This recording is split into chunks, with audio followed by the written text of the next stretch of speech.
বাফর লাশ কবর নামাইতা খে মার বিদায় শেষ বিদায়টুকু দিবা ফুয়াই উঠে খে বলে না না বলে ও নামি যাও রব তুমি অমুক বাড়ি চাচা যে গৈরে মাহারাম হারাম বুড়া খালেও দেখলে হারাম জোয়ানকে খালেও দেখলে ওলা হারাম হারাম হারামি দরিয়া নামাই দো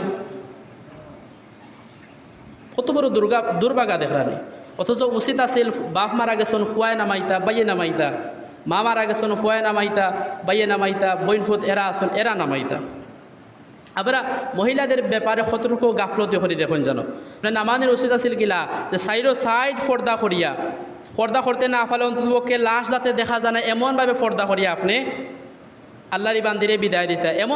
এলা এমনও আছে যে বেটিরে কোনো বেটা একদিন দেখছেও না তো আপনি এমন হালচাল করলা যে এগিয়ে দেখছে না ওগিয়েও এগুলো দেখের এগুলো একদিন দেখছো না ছায়াও দেখছে না ওগিয়েও দেখের এই বেটির শৈল আকৃতি দেখের বলে ওলা ওলা ওলা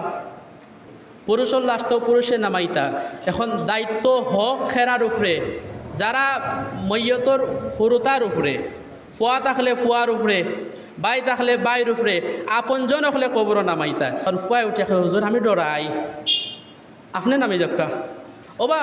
কোনোদিন যারে দেখছে না এরকম তুমি নামি যাও রবা খেনে তোমার বাপে আস্তা জীবন তোমার লইয়া আস্তা দুনিয়ায় কুলো লইয়া ফাঁকাইছন শেষ বিদায়টা তুমি তোমার বাপরে কুলো করে নিয়ে বিদায়িতা ফাটায় না তো না ফরমান হয়েছো তুমি মহিলাদের ব্যাপারে নিয়ম কি উচিত কি বলে মা মারা গেছ খে নামাইতা বলে ফুয়ায় নামাইতা বাইয়ে নামাইতা